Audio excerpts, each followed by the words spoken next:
It's funny enough to say that I have a strange obsession with buses in Singapore. Oh, my precious tiny heart. Not only because of its beautiful design or the convenience it offers. Whenever I'm sitting in the vehicle and watching everything flash by outside the window, there's always this inexplicable sensation that fills my mind.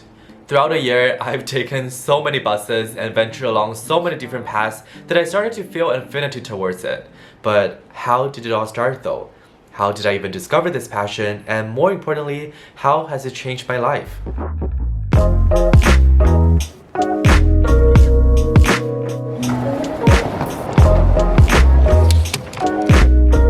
When I first arrived in Singapore, buses were simply numbers on Google Maps that tell me how to get somewhere.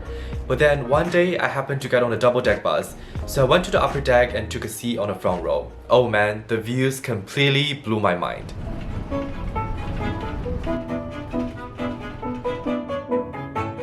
Right before me, I had a panoramic view of the whole entire Marina Bay. I saw a scattering of leaves fall onto the ground and slowly drift away as other cars rolled by. I overlooked the hustle and bustle of the city and was immersed in its captivating energy.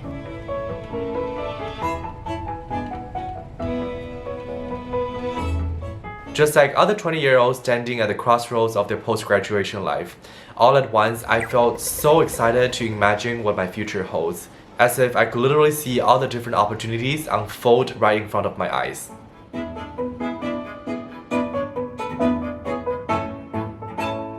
I have to admit that I definitely got this initial euphoria with buses and new places they took me to.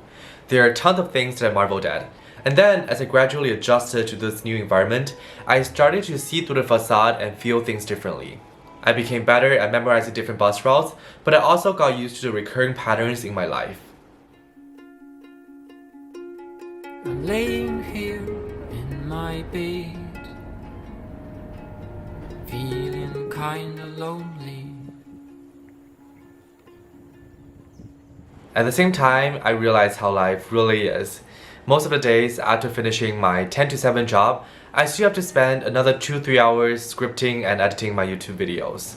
So while I enjoy the content creation process, it also took a toll on my mental health, especially when I got in a creative rut but still had to kind of force myself to meet a posting schedule, even though I was totally exhausted after work.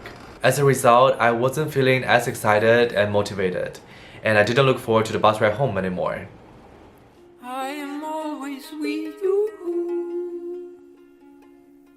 I am always with you.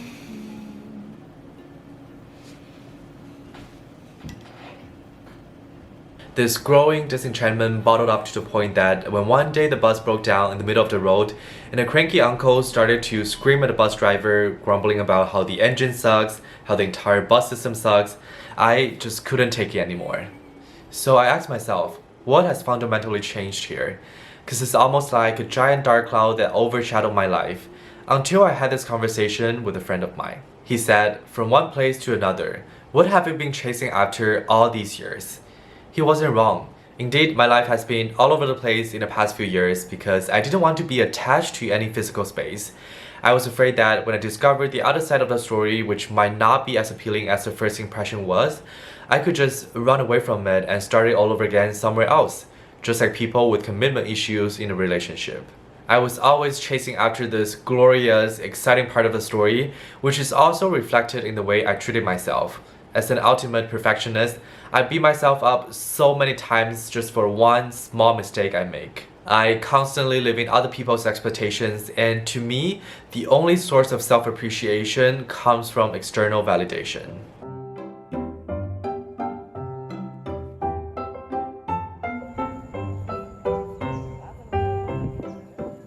Having realized how stupid it was holding myself against such absurd standards, it offered me a slight change of perspective. I'm no longer so obsessed with taking the front row seat on a double-deck bus. Instead, now I actually prefer sitting in the back and watching people come and go. I found a lot of joy in observing tiny things that take place on this long bus journey. Whether it's a cute little kid who clings to her parent's arm, or other young adults like me who lean their head on the window to catch some rest. For the first time in my life, I felt connected to this physical space as well as people living here. Within this confined, silent space, I suddenly got so much comfort from these observations, which reassured me that this is exactly the essence of life. Make it right in the next life.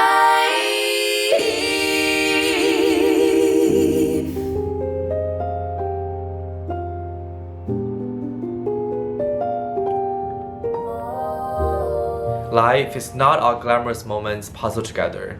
More often than not, it is made up of a lot of mundane moments plus occasional highs and lows, which become the things we remember forever. And I guess it's kind of similar to my content creation journey. At the start, I could literally just go to a new neighborhood, and my initial excitement about Singapore will allow me to finish a whole video on the spot without much thinking. And then, thanks to how big Singapore is, I pretty much exhausted other places I could go. I went through several months of feeling uninspired, and it even reached a point where I just wanted to give up this channel. But as soon as I started to embrace this mundanity, I also came into peace with myself. Once I received a comment under my video which basically says that the reason you guys watch my videos is to see me grow as a person, and I was so deeply touched by these words. And I decided to give myself the allowance not to be chasing after a perfect life at all times that other people would envy about. And I became more comfortable with sharing my vulnerable side.